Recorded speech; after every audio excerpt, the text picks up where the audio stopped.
has that sense of openness. Paul Tillich also, in his work Dynamics of Faith, he challenges us to cultivate faith as it is being accompanied by a sense of skepticism. And that skepticism is existential skepticism. Skepticism in the sense of the ability to question that the kind of organization of faith. Similarly, many meditations on faith, for example, our Chitta Ranjan Das, building on Bhagavad Gita, he builds upon the notion of Shraddha and how faith also can be realized as Shraddha. And what is Shraddha? Shraddha is love and respect. Similarly, the whole notion of faith, how do we realize faith as the dynamics of history? The great historian Musirul Hasan, in his book Faith and History, and reflecting on Gandhi, he is meditating on that how the way Gandhi worked in history, and he brought a dynamics of faith. And that faith worked in the sense that many things could have happened, as many things also happened, the partition of India, which was almost unimaginable, 2 years before 1947 or 3 years before 97, it happened. But despite this great destruction that our India went through, still it much worse could happen. But it is a sense of faith. And what is the location of that faith? Similarly, if we look at South Africa, for example, the kind of transition that happened, if we read that moment, that the transition from apartheid to the election process, and Chief Buthelji was not ready to take part in election, and there was great fear, a civil war would break down. But it happened. How did it work? And is it just the human agency? Some scholars of history, especially a great scholar of history from India, his name is G.C. Pandey.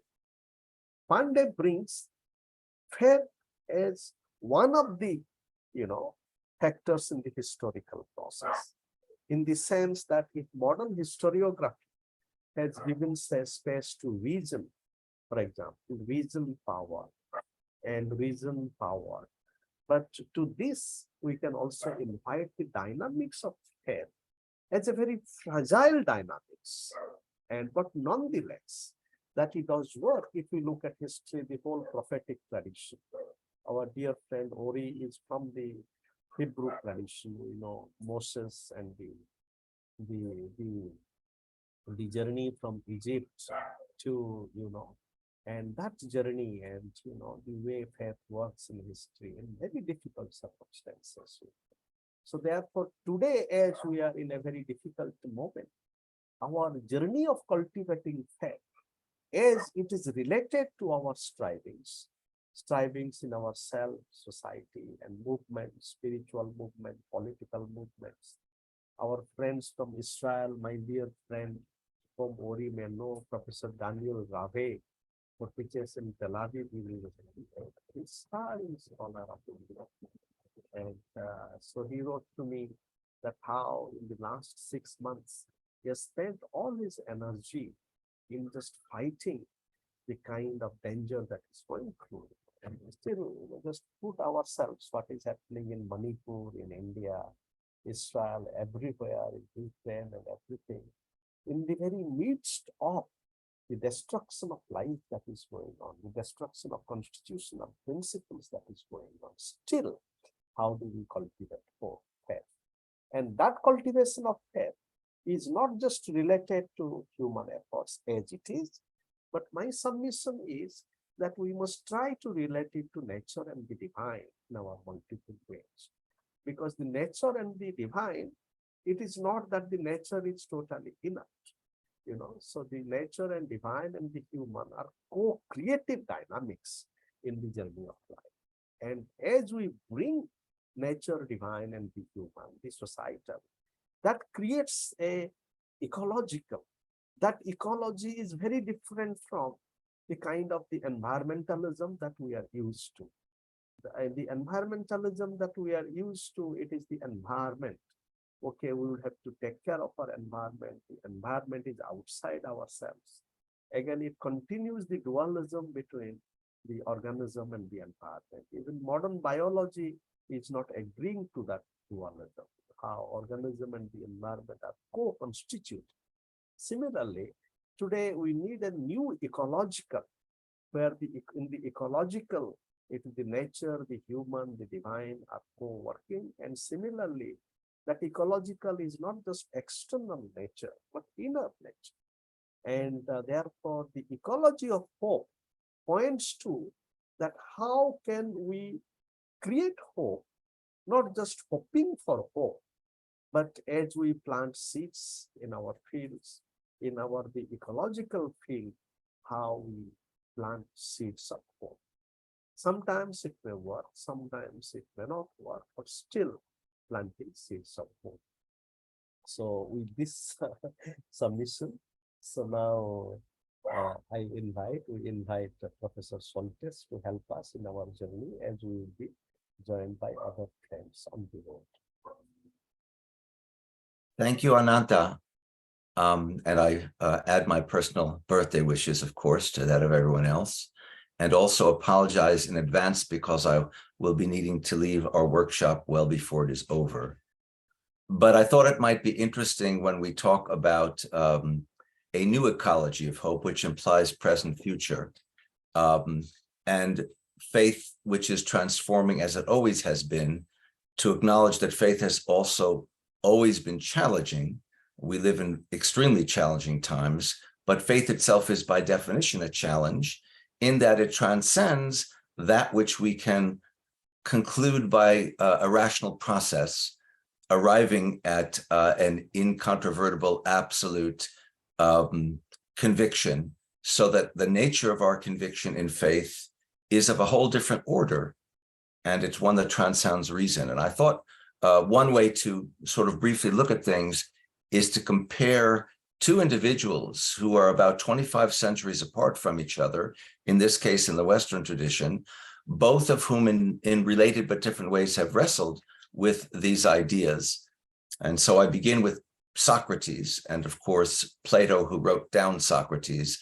And in particular, I take a very brief look at the dialogue, the Phaedo, which, as you all know, is the dialogue in which Socrates, surrounded by his acolytes, sits in his jail cell, awaits for, and then receives and takes the hemlock that will cause him to arrive on the other side, from life to death.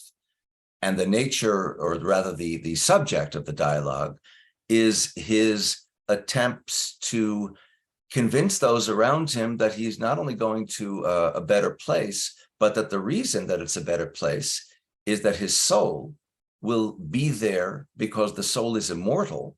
And in fact, the soul's condition will be improved by eliminating the carapace of the body, a kind of prison that with all its needs prevents the soul. And for the soul, by the soul, he means the mind, from more effectively and purely inquiring into the issues that Socrates has spent a lifetime trying to understand or arrive at. So the nature of justice, the nature of friendship, the nature of piety, of holiness, even the concept of chairness or tableness, concrete objects. What is it that they all have in common with each other by virtue of which we call them a table or a chair? If I could answer that question, I would come up with the definition of chairness or tableness. Much more important than these, of course, are concepts like piety or holiness or friendship or justice, ultimately the good, because they don't have the additional assistance of a concrete manifestation to which, or to examine in order to try to arrive at one's conclusion. So in the Phaedo, the entity, the idea, the concept is soul. And Socrates he begins by spending a good deal of time offering a half a dozen different rational arguments. And the Greek word, of course, for that is logos. They're rational arguments for why we should believe, have faith in, believe, have faith in, have hope for the immortality of the soul. And of course, the arguments that he offers share two features in common. One, each of them has a flaw that prevents it from being definitive, because ultimately each of them is couched in terms of reason, and the notion of the immortality of the soul transcends what we can rationalize. It is based on our belief, our conviction, our faith, our hope that transcends reason. So each of the arguments that he offers falls short, as I'm sure to his delight, his acolytes keep pointing out. And secondly, each of them works by way of allegory, by way of metaphor, by way of analogy. None of the arguments is a direct, this is how it is, immortal. It's rather, it's like such and such. And as such and such continues beyond when such and such terminates, the soul continues when the body terminates, and so on. And the issue, of course, is that anytime we're talking about the soul or divinity, for example, we're talking about an idea that transcends our ability to rationally know it. So not only will our arguments fall short, but we function from an allegorical perspective. If I refer to God as all powerful, all good, all merciful, involved, interested in human affairs, whatever I say of God is essentially an allegory, a metaphor, an analogy, because I don't know what power or goodness or mercy or interestedness mean in God's terms. I know what they mean in human terms. So I apply those human terms to God, but by definition, those have to fall short because they're merely human. So after following a series of logoi, the plural of logos, Socrates sort of takes a step back and says, okay, let's try a different angle. And he uses his second instrument for trying to answer questions like this, called mythos. And mythos is the sharing of a story that has a truth that he readily acknowledges he cannot prove, but in which he very strongly believes. Papi, this is my dog. Papi, shh, quiet. I apologize. But mythos is belief. It is a mode of engaging a reality beyond reason. Of course, in the end, the flaw in belief is that it is belief. It can't be proven. So by the end of Logos and Mythos, he hasn't proven the immortality of the soul. He's offered a whole range of reasons why we could embrace that concept without being able, of course, to definitively prove it. But to Logos and Mythos, Socrates always adds a third element, which is ergon. Ergon is action. And in the case of the Phaedo, the action is very distinct in that when Socrates is brought the hemlock, the poisoned goblet by the jailer, he takes it and he celebrates it. He consumes it as if it is the most wonderful glass of wine or whatever sort of drink you would think of as most transcendent, not as if it's some poison that is going to terminate him, but some wonderful potion that is going to transform him and carry him off to a better place. In the Phaedo, Socrates hints at a concept that will be further developed in other Platonic dialogues, all of which use Socrates as their means of expressing ideas. Whether or not the ideas are Socrates or Plato's, of course, is a big question. But the concept that is introduced, hinted at, is the concept of the forms or the ideas.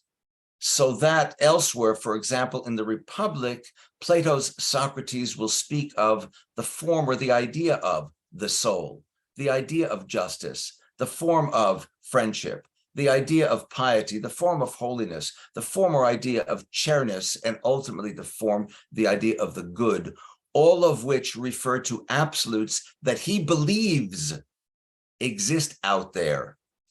So that the reason we have myriad chairs or myriad acts of justice or myriad acts of piety or myriad acts of friendship or myriad souls among us is that there is an absolute that is soulness. There's an absolute that is friendship, that is justice, that is chairness, that is piety, that is holiness, that ultimately is because the one he's ultimately seeking is the good. He believes that they're there and that every manifestation in our reality is such a manifestation by virtue of connecting to those absolutes. The ergon that comes at the end of the Phaedo, which is his action of drinking the hemlock as he does, is in the broader sense, for Socrates and Plato, throughout the course of the dialogues, the ergon, the action of inquiring itself into these issues, and the specific nature of the action for Socrates and Plato is dialogue and cross-examining each other's perspectives. The Greek word is elenchos. Because if I have a concept of, let's say, what the good is, my concept may be flawed, and if I have a discussion with you, you will see those flaws more easily than I. And I'll see the flaws in your arguments more easily than you. So perhaps we can get closer to the absolute of what the good is, to that form, to that idea, by way of elenchos. Of course, over the centuries, the belief system, certainly where divinity is concerned, that Socrates and Plato shared, which in a sense, the belief in the gods, is connected to but separate from the idea of the ideas, the idea of the forms. The pagan belief system to which they're party is gradually transformed in the West. And so we have a series of what we call Abrahamic traditions that share in common with each other the belief in one all-encompassing God. But by the 16th and 17th and 18th centuries, doubts regarding that all-encompassing God begin to set in the West. The age of exploration transforms the European sense of what the physical world is about. The Reformation, that it begins with Martin Luther and continues with others, and then the Counter-Reformation from Rome transforms, you might say, implodes the sense of what proper Christianity is for the West. And I'm ignoring altogether earlier schisms between Western and Eastern Christianity, and obviously between Christianity and Islam or Judaism on the one hand, and the Abrahamic faiths and the Dharmic and other faiths on the other hand. I'm just talking about Western Christianity. It implodes and explodes in the course of the 16th century. And one of the concrete manifestations of that, of course, is the age of religious wars that occupy Western Europe between about 1550 and the end of the 18th century. The end of the 17th, beginning of the 18th century.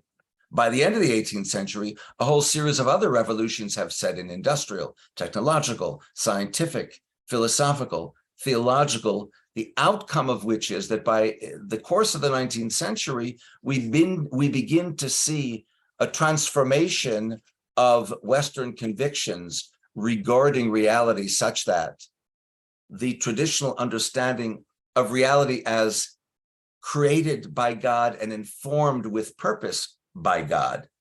So the Greek word for purpose or goal is telos, and we speak of a teleological reality, a reality in which God has imposed on us meaning, and we have to try and figure out that meaning by trying to figure out what God is all about. That begins to share the stage of Western thought with a different perspective called mechanistic, such that the universe is like a machine. It just is wound up and it keeps going and it keeps going and it keeps going. And at one end of the mechanistic spectrum, you have the notion of a mind, a godlike entity that puts it in motion, but then leaves it behind, leaves us to ourselves. At the other extreme, there isn't any God at all. We are entirely on our own. So purpose and meaning come entirely from ourselves. And one of the more obvious manifestations of that perspective is what we call existentialism, that is emerging in the course of the 19th and 20th centuries as one way in which Western thought proceeds with respect to the belief or non-belief in God rather than in humans as the ultimate author of it all, or humans rather than God as the ultimate author of our own destiny, our own fate, our own mode of understanding reality. And one of the features that is central to existentialist thought is the idea of the human will, that it is the human will that dominates. So along comes, and here is my second thinker, a man by the name of Martin Buber, with whose name you are all familiar, who writes a work in the 20s, translated into English in the 30s, called I and Thou, in which he posits that the way for humans to be in the world has two possibilities. One is I, it, by word, which he defines as I experience you and everything else around me as an it, and it all therefore comes out of myself. It's a solipsistic perspective. Whereas I, thou is a mode of engaging reality wherein I acknowledge the I in you and recognize that the thou that you are to me is what I am to you. It's a fully reciprocal relationship as opposed to a non-reciprocal solipsistic experience. So Buber posits as an ideal, an I-thou relationship that engages all humans potentially, ideally. But he goes on to say, one can also engage I-thou with non-human aspects of reality. So the forces of nature, you know, my pet rock, or the plant to which I sing that is growing on my windowsill to keep it growing up.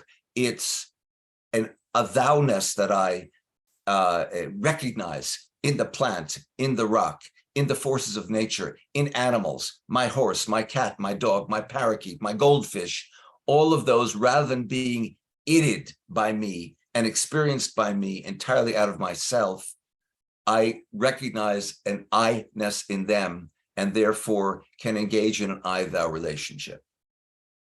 But the third level at which Buber says we can do this, because when I'm engaging in I-thou with other humans, my instrument, he says, is language.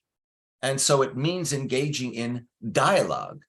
In elenchos, it's very much a Platonic Socratic idea, but filtered through the dual lenses of existentialist thought on the one hand, and a kind of monotheism on the other hand, that somehow coexists by paradox with the existentialist viewpoint that seems to be against the idea of any form of belief in divinity, monotheistic or otherwise. But Buber says the third level at which we can engage in I-thou is with the God in which I don't believe. He says, I don't, as an existentialist, believe in God, but as an existentialist, I have a will that is powerful. And so I can exert my human will to suspend my disbelief. I can exert my will to suspend my disbelief. And when that happens, he says, I'll find God there in dialogue with me. So the suspension, the willful suspension of my disbelief, just for a moment of belief in that which ordinarily I don't believe, will find that other there and permit dialogue and possibility. So it offers a transformed idea of belief, and of course, very much a new ecology of hope. So in a way, we come full circle to where we began with Socrates and Plato, but in a different mode. We're talking about dialogue, but we're talking about the kind of dialogue with divinity that comes about by exerting my free will, which is existentialist, and ultimately both faith and hope become transformed. Thank you. Those are my comments.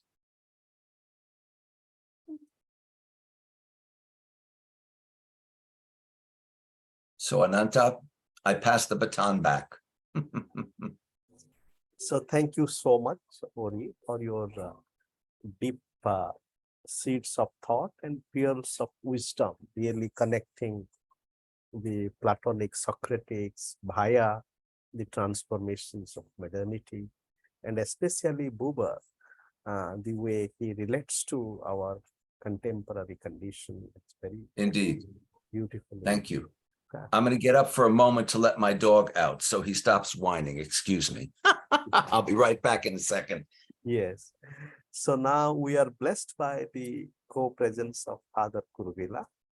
And now we are also happy to have Devan Bhai. So Devan Bhai, namaskar, nungaire. Devan Bhai, Namaskar. Devan Bhai is from Manipur. Namaskar. Namaskar. Namaskar. and we are Well, we are grateful to you, Deven Bhai. And I hope yeah, the internet connection is okay, Deven Bhai. it's bit slow here, so it will be difficult to put on the video. Okay. Now, So yeah, since there is some uncertainty, so is it you can stay with us for at least half an hour or so, or is it difficult? Yes, I can. And Ori, also I'm checking with our Deven Bhai, who is from Manipur, and there is a lot of challenge there. Now, Deven Bhai, you yeah. can stay with us for another half an hour or so. It's okay? It's okay. Well, half an hour will be okay. Okay. So now Yeah. we are our friend David also has joined. Hello, David. And then Namaskar, Konnichiwa. And Maru Bhai, Salam Alaikum. And we would be joined by Professor Chatukulam and Subhashji soon. So I request our friends to take 15 minutes to begin with. So now I request Father Kuruvila, please. After that, Deven Bhai would speak, and then Professor David Willis, please, and then Maru Bhai. So Father Kuruvila, please. Thank you, Ananda, for this opportunity. And since you spoke about the Benbai and the difficulties or the challenging situation in Manipur, maybe let me start off with two concepts which are very central to the psychological theory of identity. Let me first briefly explain myself. For the last 30 years, I have been teaching philosophy in a Catholic seminary in Pune, India. And now I have moved over to Jamshedpur. This is a business school, and I am teaching ethics to the business students here. The one challenge facing me is to formulate an ethics that is all-inclusive and at the same time secular. Our students, they belong to a multi-religious context. Therefore, we cannot really have an ethics that is of any one religious tradition. Therefore, the challenge facing me is to formulate a vision, an ethics that respects all, that is all-inclusive, affirms the dignity of everyone, but at the same time remains neutral to God. At least bracket out the faith or God dimension and still be open to the dignity of human beings, our responsibility to them. So in this context, when Ananda suggested the topic of hope, as well as the whole topic of longing for the future, what I propose to him is, can we trace both faith and hope for a secular audience, which includes all religions as well as no religions? Okay, it is here that I want to refer to the social identity theory, which all of us are aware of. Psychologists have worked on this social identity, which gives some kind of self-respect, dignity to the members of the group. Though it has got its very, very positive aspects, the negative aspect, as we see in the conflict in Manipur, is the whole in-group, out-group contrast. The in-group, the we, that gives or promotes a strong social identity as opposed to the out-group, the they. And it is here that we are confronted with existential dangers given the globalized world we live in. Earlier, when we could afford to live as independent tribal entities, the in-group, out-group separation or identities were to a large extent tolerable. The social identity that these in-groups gave fostered their own harmony, but at the same time it created some kind of problems and challenges, but they were somehow tolerable. But given the globalization and the global level of problems that we face, the best example, of course, all of us know, would be the war in Ukraine. This war is not just between the Russian Federation or the Ukraine. Now it is affecting the whole of the world. And unfortunately, it has the potential to destroy the whole of humanity. So given this, my questions are threefold. Faith. Can we bracket out the God dimension, just like Martin Buber was quoted by Professor Ori, and look at the common goodness in the human community? You know, it is very easy to believe in a God who is good to me or to my group. But it is very challenging to believe in the goodness of the other, especially when the other is fighting with me, the other doesn't agree with me. And that, unfortunately, is the situation in Manipur where Professor Devan comes from. And we are all experiencing it painfully.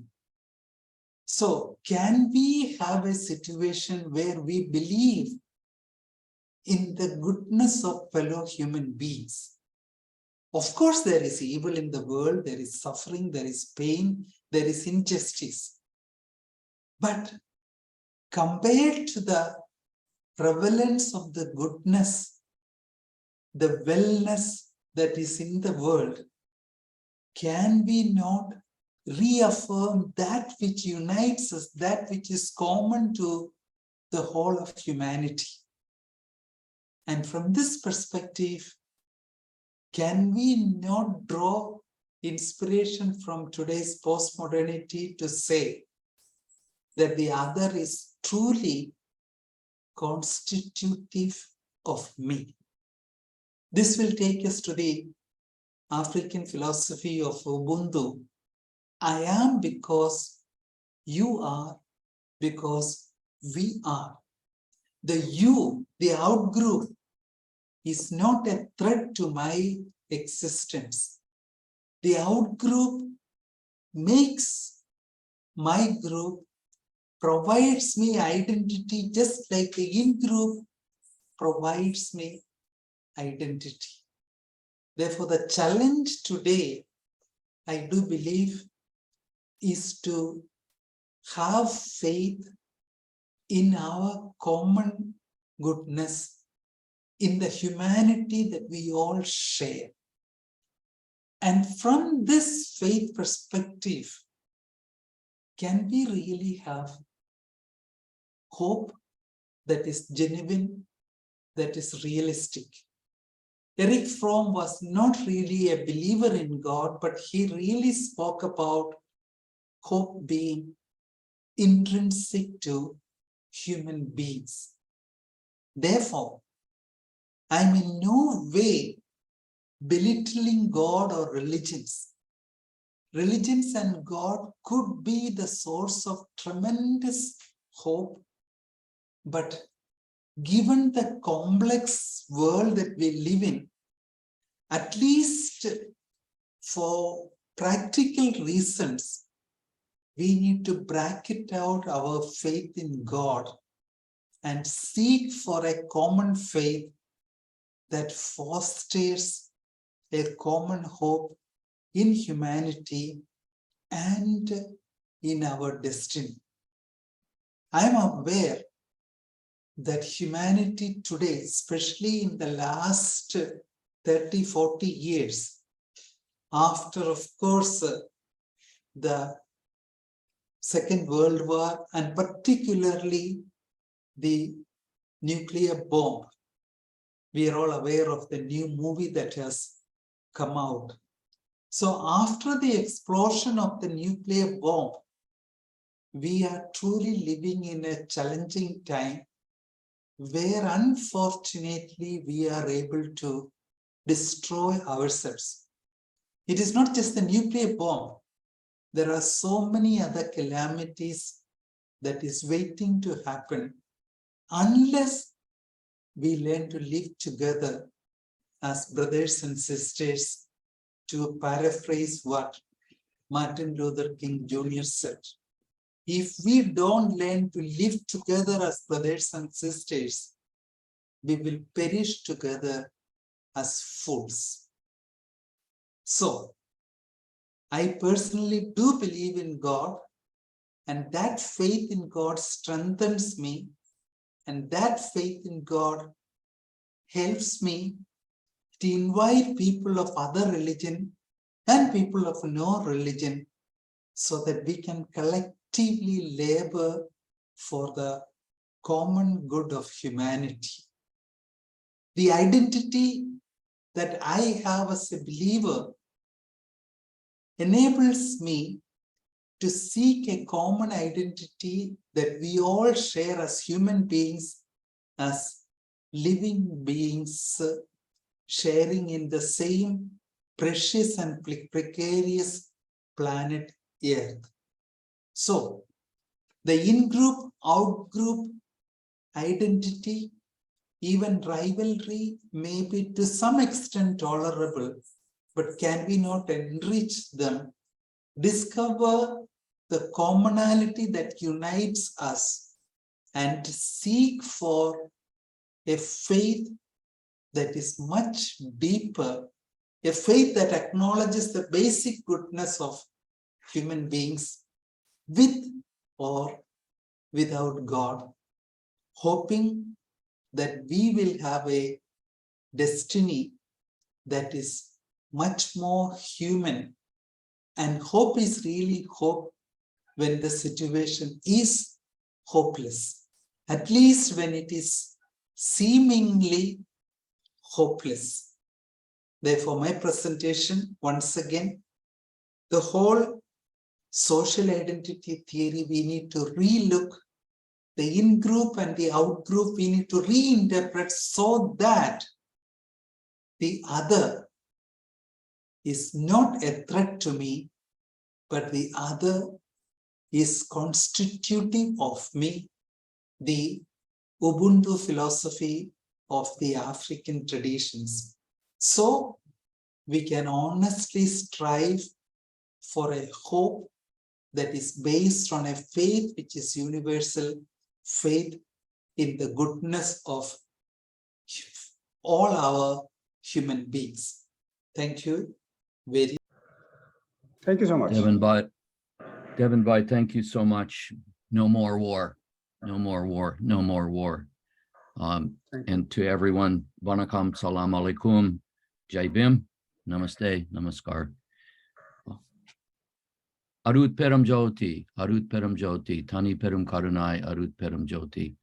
This prayer of Valalar Ramalingam about the light within all of us is really important for all of us to understand in this context of the talk about faith and hope. We need to have both of these for all of us, not for particular communities. Really, it seems like such an intractable problem in Manipur right now.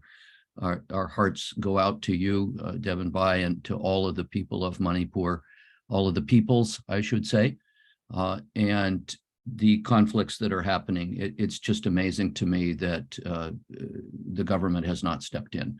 And it's a dark sign. It's unfortunately a very dark sign about where things might be going. So, but our prayers for peace in this situation, it has much to do with questions of I and thou, as Professor Soltis shared with us earlier, and also has to do with our natural environment, our non-human environment as well. There's a great need, I think, for an understanding of where we have come from and where we are going. The indigenous peoples of Turtle Island, where I am, we don't call it the Americas. The original name is Turtle Island. Amerigo Vespucci was a geographer who put his name on a map, and then the Americas got that name. But the indigenous peoples of North America have always called it Turtle Island. And it's important, I think, to notice the naming of things as well in all of this. The indigenous peoples of North America talk about the importance of 7 generations before and 7 generations to come, that we need to pay attention to all of these to understand our situation today. And this includes what the Belgian philosopher Vincent Desprez calls our grateful dead. Before the modernism and all, modernity and all, most people, and I think many people in the world today, still feel the dead are still with us and have messages for us. Not least right now, Gandhiji. The importance of Gandhiji is really there for all of us in so many different ways. You know, the thoughts of faith and hope are related to thoughts of ahimsa and satyagraha and so much more. Of course, we have at the same time the existential threats that are facing us as humanity. What is playing out in Manipur is playing out all over the world in so many different ways. Of course, Ukraine and Russia, it's playing out, but it's playing out in many other places too.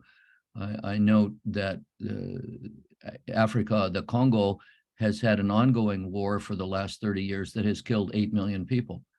It hardly ever makes the news. So an understanding of social media, I think, is really important here too. There are at the same time, I think, possibilities for dialogue here. And possibility, as an anthropologist of India and Japan, I'm very interested in the transformations that we can make moving forward here. There's a great need for an eco awakening. And I do think that the indigenous peoples in the world have a sense of this eco awakening built in, just naturally built in from their belief systems. There are linkages, I think, between the Kuki and the Métis and the Naga. And where are the linkages? Why are we focusing? Why are people focusing on the differences and all? And I very much appreciate, Devin, by your explanations of this. It's very helpful in terms of addressing the need for the peace building and the peace work that's coming ahead here. And as Professor Khosla has mentioned, the need for a Truth and Reconciliation Commission. There's a need for a Truth and Reconciliation Commissions in all countries, in all places.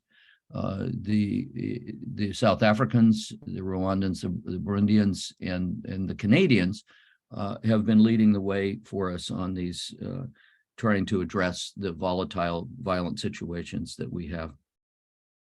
And as Ananta mentioned, you know, we have some great thinkers, of course, Gandhiji and Vinoba Bhave.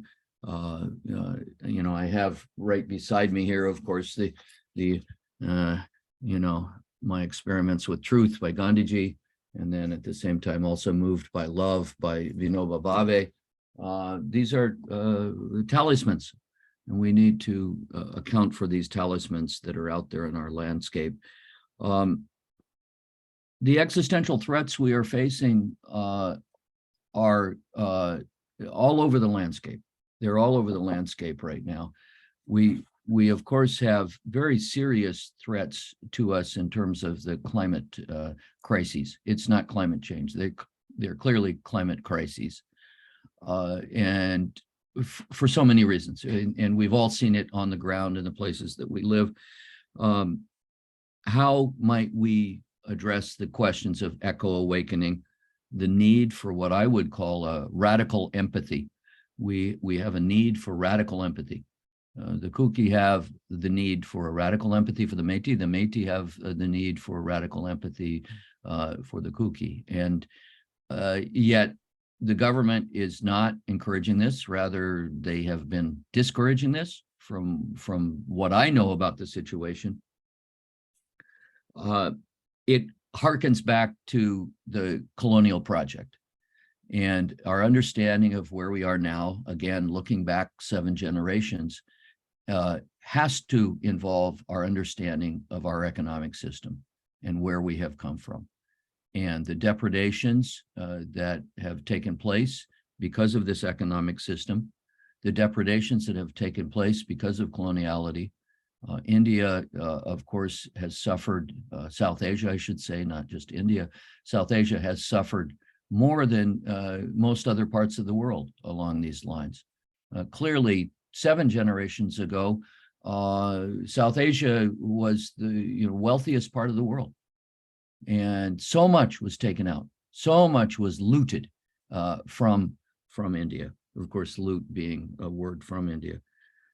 As the wonderful historian Dalrymple has shared with us in his book, The Anarchy, understanding where the company came from and understanding the British idea of divide and rule. It is in the interest of some people to divide and rule, wherever it might be, in support of their own projects of greed, their own projects of taking over lands, taking over so much that's out there in the landscape. So the question comes, are we going to walk alone or are we going to walk together? If we continue the path that we are on now, I mean, clearly we are in the Kali Yuga, as we might portray it in traditional ideas in South Asia about different eras and so on. We are in the Kali Yuga, and but at the same time, it is up to us to find new ways, to find hope, and to find faith in our fellow human beings. I'd like to cite the author Rebecca Solnit, S-O-L-N-I-T. Rebecca Solnit has a wonderful book titled Hope in the Dark.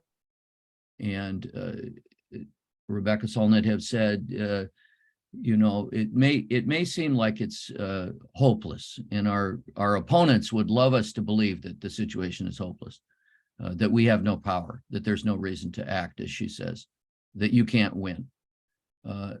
But hope is a gift that we don't have to surrender, as she says. It's a power we don't have to throw away. And hope can be an act of defiance. Defiance, though, isn't enough reason to hope, but there's some good reasons here in the landscape for seeing that where we're going may be a different place, seeing that where we're going may be a different place. But understanding where we have come from, the roots of where we have come from to this moment of what we as anthropologists call anthropocentrism, this focus only on human beings. The extractive, work of the capitalist system is addressing this in terms of a disrespect, not only for other human beings, but for a disrespect for the biodiversity on the planet. We are truly threatened right now, and Manipur is in so many ways a microcosm of what we're facing right now. So there is a need I believe, for peace building and peace work, there is a need for a peace movement. I don't understand why that has not happened in so many places. We have the means, we have the monies and so on to resolve many of these problems. Instead, the monies and all are going for the continued pursuit of violent solutions to problems. This is inconsistent with a future for all of us together. I would call on all of us to pay special attention to the recipients of the Right Livelihood Award. The Right Livelihood Award is the alternative Nobel Peace Prize. Every year it's awarded to 5 or 6 people who are doing the work on the ground in the environment.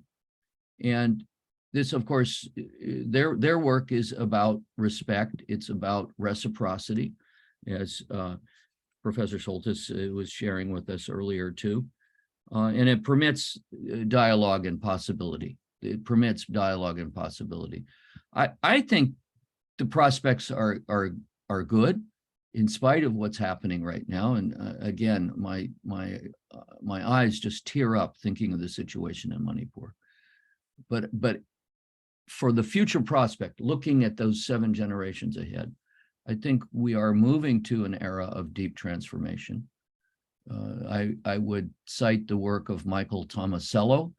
Michael Tomasello is an evolutionary biologist and philosopher, and has done a data-driven study about what he calls becoming human.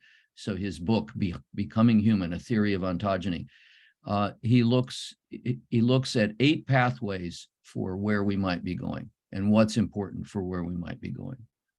And I'll just mention these. They echo very much what we have been saying up till now. The critical importance of social cognition, communication, cultural learning, cooperative thinking and collaboration, pro-sociality, social norms, and moral identity. And these are what it means to be human, according to the deep studies that Michael Tomasello has done, both with the great apes and with human children. Somehow we have been able to come together. We see what has just happened with COVID-19. Somehow we were able to come together. Terrible losses. At the same time, there was a shared agency that we had in addressing these deep and catastrophic circumstances. So I'll end my comments here by noting that we embrace here a deep sense of interconnectedness, ultimately, with all life in the universe. And I'll cite a sacred prayer of the Lakota people. They are sometimes called the Sioux, the Lakota people of Turtle Island, of so-called North America. The Lakota sacred prayer, whenever they begin their sacred prayer, they begin with Mitakuya Oyasin. Mitakuya Oyasin means we are all kin, we are all related. So thank you for this opportunity, Ananta, to share my thoughts. And again, our hearts go out to the peoples of Manipur. Thank you, dear David. We are all kin. And kin, in the Adivasi or in the Adi life world, there is a term called Kutumba. And of course, the much talked about prayer, Vasudhaiva Kutumbakam. But the Kutumba originates with the Adi word. I am not just saying Adivasi, but Adi in the sense of the primal. And that is the sense of kinship, the Kutumba. Thank you. And just to thank you so much, dear David. I realize that you may have to go soon, isn't it? Yes, unfortunately, fortunately, I have I would love to stay here and dialogue with all of you, but I have a PhD committee meeting of a PhD I'm chairing. It is a powerful person, so I really need to be there for him and the work that he's doing. So thank you all so much. I'll look forward to listening to the rest of the recording here. Thank you. Thank you, dear David. And now our dear Maru Bhai, please. Salam alaikum, Maru Bhai. Salam, sir. Good evening. Please, It's good been evening. such a pleasure to listen. I wanted that he should continue and we would be listening today. Good. In fact, you know that listening is a great virtue, both in Sufism and we know it in that Socratic tradition. And if we could properly listen, that is the ground of hope. Yes, yes. And in fact, Ibn Arabi would say one should never try to answer a critic. If someone says some offensive word about one should not have an anxiety to answer back. So so it is the ultimate test of one's ego pathology. If because we have such a normally in even in conferences where very good academics are trying to score a point, so we can see ego pathology being displayed. Now the point is, why is Ibn Arabi bringing some new insights to this ecology of hope? I think Ibn Arabi is one thinker whom we should be especially proud of. I mean, humankind as such, not a particular just Islamic tradition or Sufi tradition, because he is the most comprehensive. He is the most comprehensive synthesis of every science under the earth. He was himself the expert of all the sciences at that time, which were prevalent. He was recognized expert of all of them, not one science. And his point was to take such a turn that everything should, every event, every endeavor should ultimately point to God, to the one reality. He normally didn't use word God. He usually used the word real, the haq, the truth, what we call the reality and truth. So his central point was there is only God. So what are we doing here? So the insight that has been in fact Brahman is the only reality which we know in Vedanta. But Ibn Arabi showed how it is central to Bible and the Quran. Primarily he worked on the Quran, but since that Semitic Semitic lineage is there, and we can apply his exegesis to the biblical corpus easily. So Ibn Arabi has a few insights. One insight which was just being touched by the last speaker: interconnectedness of all things. We know Buddhism is revolving around that.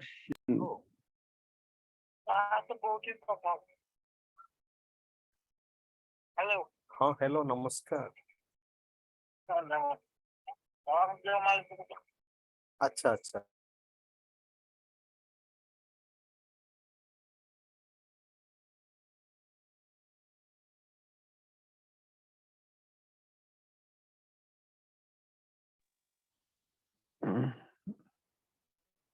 Sorry, I had to disconnect. There was some emergency call. I am audible. Ibn Arabi. Yes, yes. Ibn Arabi. Yes. Ibn Arabi was able to prove God as the center and the origin and the return of every endeavor, every movement, every socio-political event. For he said everything reminds him of God, or is God has to be symbolized by everything. That alone gives that thing a validity. So that means ultimately, since there is only God, we are mirrors of God in a way, while God watches through him, while God sees his own beauty. So from that point of view, there can be absolutely no doctrinal battle. That's why he was so insisting on ultimately all religions point to a transcendent unity of truth, what is being called now. So if we are able to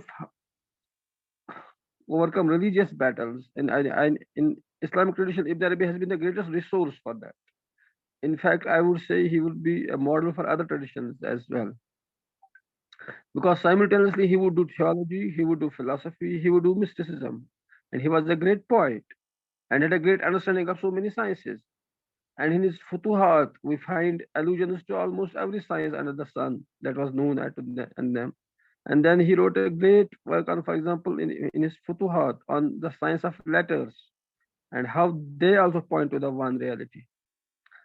And his central insight was, for example, the key division between humans, which has caused so much tussle and tension in history, is between is this gender trouble, what we call.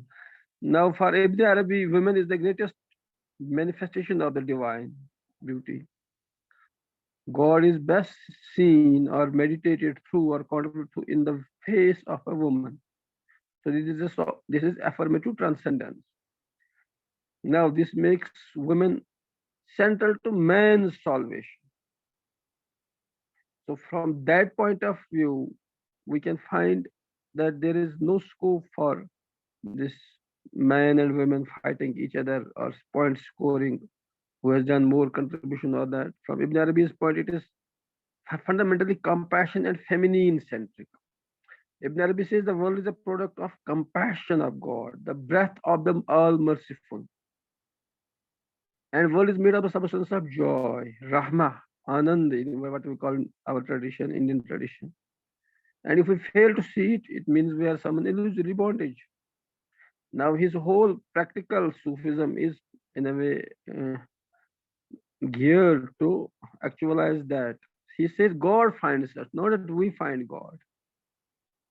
Ultimately, the God's initiative. In fact, Wijdan, Wajid, these mean finding, ecstatic finding. It also reminds us of Heidegger, ecstasy of being.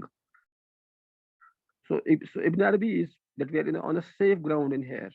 We are all destined to go to meet God. So hell of alienation, hell of suffering, or hell eschatologically posthumous hell, it is not going to be our final destination. And in fact, he sees mercy in hell. For example, it is ordinarily believed that religion is threaten us with hell. But Ibn Arabi interprets hell in such a way that it appears as God's mercy. And if it is given that connotation of a place of suffering, then he says it will be cool, its fire will be cool, and it will turn into a beautiful experience for those who are reconciled to be there. So he has a whole theology of hell. So why there is I will just try to summarize. If from Ibn Arabi's point of view, I'm quoting one of the authors who has written on Ibn Arabi. God provides mercy within each human in the formation of their primordial nature, fitra, that inclines towards perfection. See, we know all incline towards perfection. This is why there is hope.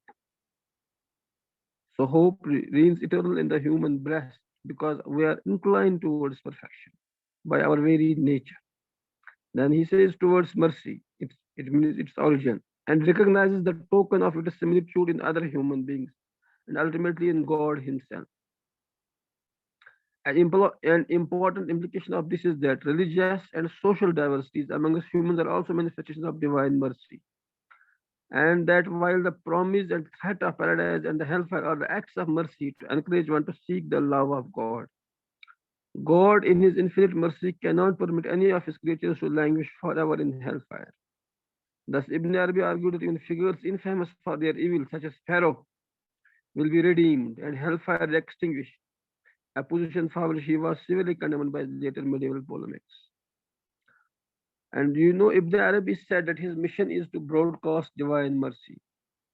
He said people have no idea how vast is the divine mercy, and his primary mission was to broadcast that mercy. Now he is able to show the very texture of being as merciful.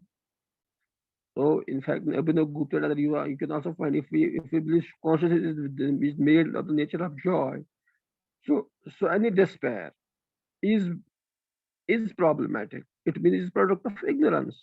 Now Ibn Arabi polishes our hearts through the zikr and all that Sufi discipline, so that we are able to see this is all sacred, holy ground. The whole world is a mosque. In prophetic tradition, he would in a way bring in. And for Ibn Arabi, he says because of the all paths lead to God. He attempts to portray all of humanity, Muslim or otherwise, as ultimately moving towards happiness, such as even those who are insincere, and quote unquote, may experience at least some level of contentment while still remaining in hellfire. And he says, if God were to take people to account for error, he would take every possessor of a belief to account. Because he says belief is basically what binds us. Belief is to be transcended. Every believer has delimited his Lord with his reason and consideration, and has thereby restricted him. But nothing is worthy of God except non-delimitation. That's his point is there's a distinction between faith and belief. We know that. Now, the philosophical or the theological battles are fundamentally, if they are premised on one's particular belief. Ibn Arabi's point is every belief is a fetter, is a limitation, because it limits the undemilitated real, unlimited truth. So he says perfect man is one who has no attachment to such a belief, who transcends all beliefs. So from with this exegetical key, Ibn Arabi is able to say show exit to all quarrels on the basis of religion. And in fact, says in his Fususul Hikam, in the chapter on Jonah, he has remarked that all ideologies of killing must be resisted because man is supreme. The way Jesus would say Sabbath is for man, Ibn Arabi argued we cannot kill a man for his religion because man is the supreme manifestation of God and he is the end. So no religious ideology can be allowed to kill, can be allowed to as an excuse to kill man. Now, why we find other tokens of mercy and hope in Ibn Arabi?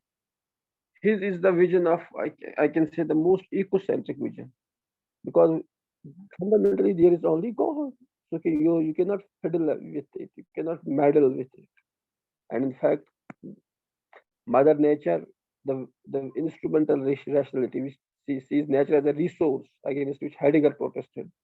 In Ibn Arabi, we find something very profound like that, in which he argued that trying to get into it secrets is like looking at and looking under the skirt of a mother. So obscene. So his point was nature is symbolizes God. So we must adore it and see it from that angle. Now, if we are able to unite at his argument was God is at the heart of everything. God is alone is the real, and recognizing this, we know we cannot fight any ideological battles or point score or that we have the final truth. All these claims, identity issues. He says our only identity is basically what we attain after we get fana, after we get extinguished from this so-called individual existence, after we become perfect man who mirrors all the divine attributes. So that is why he invites everyone to become that perfect man. So, and perfect man is one who has actualized all the 1,24,000 archetypes, with which he identifies the prophets. So Ibn Arabi's philosophy is fundamentally oriented to a vision where he says ultimately he has predicted that and has brought scriptural evidence for that. Then one day these ideological battles will cease. There will be his millennial consciousness or the idea of Mahdi or Jesus' second coming is that religious quarrels will end. Now, the way he taught mysticism, that has already in a way inculcated that has helped to. There is a movement we call it Bishara. They have already reinterpreted Ibn Arabi along those lines. But I think I should conclude here on this note that if we read Ibn Arabi, we read Signature of Mercy, which is at the heart of existence. To be is to be in a way under the care of mercy and God. And Ibn Arabi has been in a way read as a mercy fire, one who brought mercy to the whole mankind. And his fundamental message is not addressed to the Muslims only, but to the humankind as such. So I invite you all to read him for an age in which ecological problems are there, identity issues are there, because God is our only identity, so we should embrace all the identities. Perfect man should have no belief, no attachments to this or that, so that ultimately he should be open to the divine, open to the real, open to the other, and that other he sees only as God. So here then we can imagine Levinas expanding his ethics. But it's not time here. Thank you so much. Thank you. Thank you. And Khudafis. And Khuda Hafiz, Khuda Hafiz. Such a beautiful journey. And in fact, Father Kuru also has brought Pope Francis. And one of the deep epistle of Pope Francis is a mercy. And therefore, and your realization of Ibn Arabi, and so deep indeed. And with Devan Bhai from the northeast of India, and you from Jammu and Kashmir, and Devan Bhai was pointing to the kind of challenges both the parts of India are as part of our humanity. So we have been enriched by our many friends' presentations. In the meantime, we have also some new friends who have joined in. So we have Julie Geradian, my dear and respected friend from USA, also has joined in. Hello, Julie. Welcome to our, journey of thinking here. So we invite you to share some thoughts if you like. And in the meantime, let us have questions, comments, and reflections, please.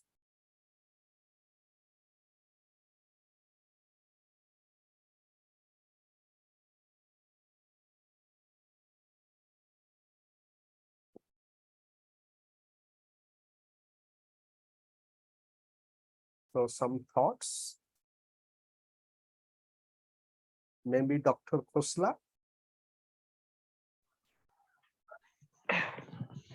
Yes, Professor Anand.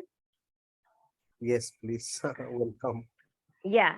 I mean, I personally feel that the need for humans themselves to form a kind of morality, morals, we if we believe that, most religions believe that man has been made in the reflection of God, then the man himself, women or man, she or he, we should be able to have our own laws. For example, mercy is something which is central to human beings.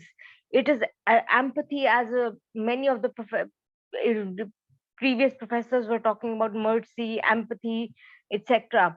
So these things, till the time these things are not there in human beings, I guess the world cannot progress. And that comes a lot from feminism. And feminists have spoken a lot about ethics of care, for example. And so when ethics of care is there, you are naturally taking care not just of yourself, but also for men, for animals, for climate change, for everything. You are responsible for that. You feel you are responsible for that. You are not just somebody who is like moving around for your own self, individual self, but it's a community of world. It's a cosmopolitan world which you are living. It's a global village right now. We all need to together together as countries. It's a small world now. We are also so much, because of technology, etc., we are so connected. And each other's trouble, for example, Sudan, for example, the problem there is happening, so it affects us. if something goes wrong in Africa, for example, the grain problem, which they're facing. So that affects us. If it doesn't affect us, then we are not humans. So I guess if we just keep saying that, we have to rely on God, God, God, no, I guess we have to do something ourselves. Thank you. Thank you, Tamanna. And just for our mutual co-presence, if you like to open your video, people can see you and say hello to you. Yes, so nice. So Dr. Tamanna has been our kind co-traveler. She has presented 2 presentations in our forum. A very inspiring thinker. Thank you, Dr. Tamanna. Thank you.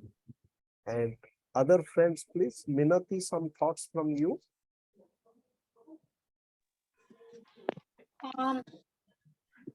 Thank you, Anantavai. Actually, I was engrossed in listening all these different ideas of hope and transformation of faith. So I had few questions, in fact, and Professor Ori Shelters, and he has left. So I was just wondering about the immortality of soul. Like, yes, in Indian philosophy also we have that, immortality of the soul is there. So just I was wondering, does that they retain their same quality as it they take reincarnation or something? But then when we see in the present society scenario, when that so much of evil comes, I mean, if we believe that there is a birth, pre-birth, it is there. What can be done to retain those qualities from that to this? I mean, I'm not sure if I'm clear what I want to say. I mean, if the souls were good, whether that goodness can be retained to this birth. So that was my query. Thank you. Thank you. That's a very deep query. Yes, we have Professor Sriram, please. I request you to open your video, Sriram.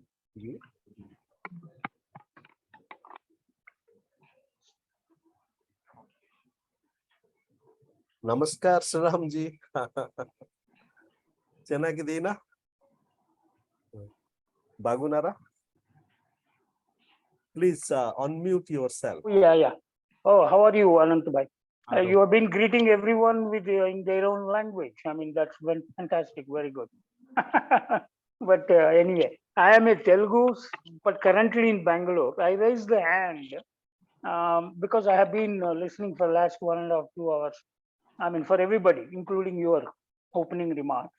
But as you know, I am into the Indian and the Sanatana and Bhagavad Gita. My research area is in that. So this particular query just now raised, that's where I have raised my hand. I think the answer is in our karma. What happens to the people if soul is immortal? Because na jayate na mriyate va, that's what Bhagavad Gita says. So it has got neither birth nor death for the soul. Then what happens once you take the reincarnation? What happens? I think to understand that, we need to understand, like you rightly said, it is a much deeper question which calls for a lot more, a lifetime of preparation. But to sum it up, I think the karma has to be understood. How the karma works. The central aspect of our Sanatana Dharma is the karma, because that's how, though the body ceases to exist with the so-called death, the soul keeps traveling. That is the belief system and the central concept of the karma. And what we accumulate over periods of the cycles of the birth, that decides the next your janma or the reincarnation. And hence those vasanas and those tendencies will tend to carry on, and that decides. And that's why the constant practice of purifying through the pious deeds, which are prescribed, the moral and the ethical compass, which are given in any one of the religious principles, at least those people who believe in the concept of the reincarnation would know that. Otherwise, if there is only one birth and hedonistic and then some Charvaka kind of a belief system, they so just khao piyo maja karo, this is only the reality in this birth, and afterwards, everything is only either hell or heaven is destined. Those people who believe in hell and heaven also are driven by the karma, and that is why the need to do good karmas and accumulate, and through a lot of sadhana, and then the shraddha, the conviction and the commitment to the principled and righteous living. I think that's how I have understood, having listened to many of them today, the all 4-5 of them. And thank you very much for extending this invitation to me also. And I've thoroughly enjoyed different perspectives, including the perspective of the Manipur, which is the current issue. And Devan Bhai has thrown some light from a Métis point of view, he being a Métis, and I have been following that also. Thank you, Professor Giri Sab. Nice being here. Thank you, Sriram Bhai. Next time we'll hear some songs from you. Okay, thank you. So now, our dear Gianluigi, please. ¿Cómo está? Muchas gracias. Thank you very much. Thank you very much. Thank you. Excuse me. Thank you. It was very interesting, and I thank you very much for the brilliant expositions. I will read all the contributions with great interest. In the moment, I have no particular observation, but I found all the exposition very interesting, and I will meditate on them very much. I thank you very much for your invitation. Thank you. Thank you. Gracias. And Julie, please, would you like to share some thoughts?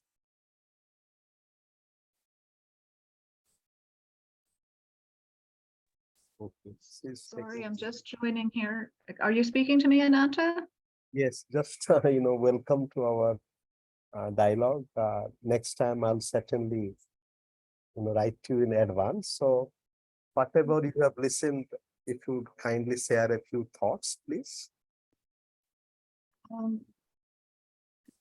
Speak to me more. I have not heard all of this. I've been through some different things here.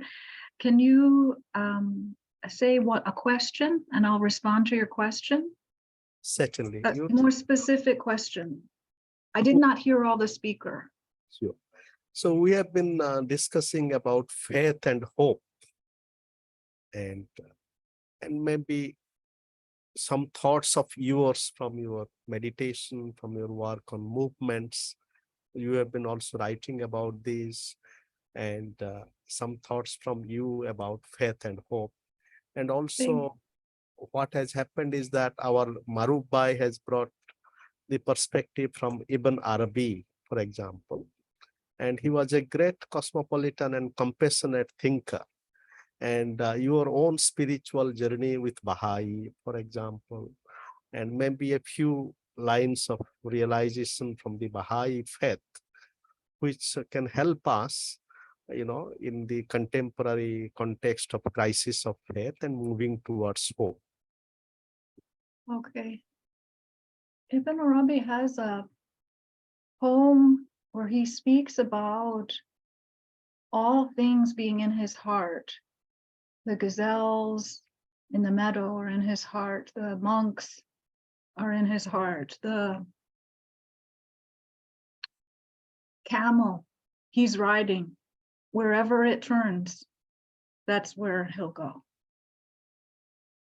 Abdul Baha, he says, all of you live in the heart of Abdul Baha.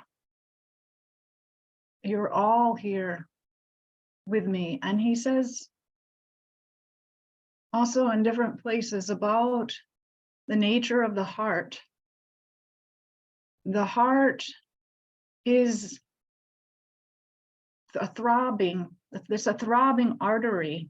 You know, the blood comes out of the heart through the arteries, and it moves throughout like the creation in this way, the heart, the pulsing of life.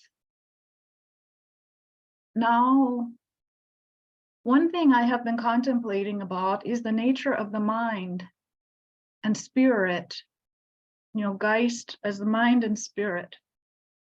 There is a physical component of this, a non-physical component of this. And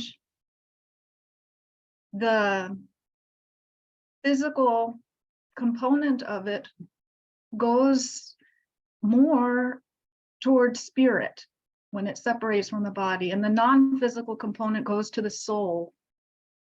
And the heart is the moment where the physical knowing is with us. The physical component of knowing, the body's component of knowing is with us.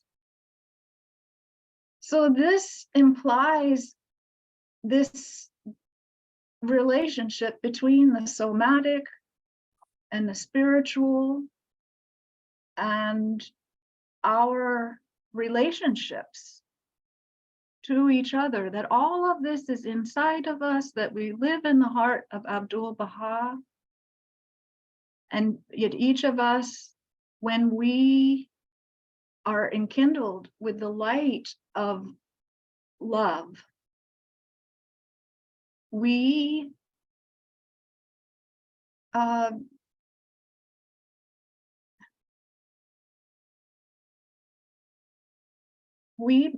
become part of everything. I mean, in this way, the tree is also has all these inside. The tree also has a heart, right? All this has this potential for consciousness. All the living sentient beings are participating in this.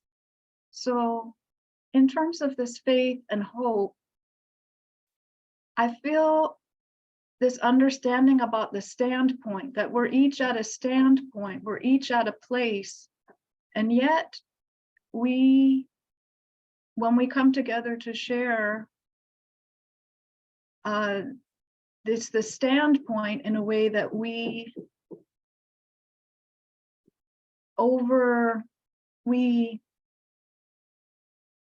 let's say the things that are empirically certain to us are one thing, the things that are non-empirically certain to us are another thing. And we surrender some of the things that we're non-empirically certain of. And this loosens our standpoint, and this allows our heart to be part of the heart of others, another kind of amplification of our knowing. And this, now there's also a great poem about faith, which I would like to be able to share it more fully. I don't have it memorized. Saying basically, faith is to see without eyes, and to go in the darkness. It's to do these things without the provisions for it, and yet you are doing it. So I will find this poem. I will share that in the chat or in a way. Thank you. Thank you, Julie, for bringing really the depth of the moment, and the depth of the moment which also embraces eternity, and very deep, not only reflections, but realizations indeed. And these are very deep questions. We are also cultivating this as an ongoing dialogue. So later on, we'll invite you for a more fuller sharing. So thank you. So dear friends, it has been a journey now for some hours. So we are at our provisional moment to meet again. So maybe before we come to that, Guru and Maruf, would you have some quick thoughts, please? Yeah, I just want to say thank you to not only to you, the organizer, but also to all those who have shared. It was very enriching, painful, challenging, and still very enriching. I'm sure we will be able to walk together towards a common destiny. It's a challenge, but we can make it. Thank you very much to each and every one of you. Maruf?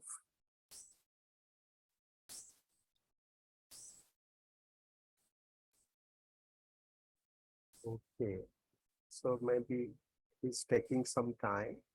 So Minoti, please. Thank you, Anantavai. It has been very enriching evening, listening from different perspectives and different things from the stalwarts. So, okay, You can put on your video. Thank you. I am Minati Pradhan. On behalf of Sadhyasa Chakra and Vishwaneedam Center for Asian Blossoming, would like to thank our today's all the speakers for their very intelligent deliberation. I would like to thank Professor Ori J. Saltas for his very deep presentation about the soul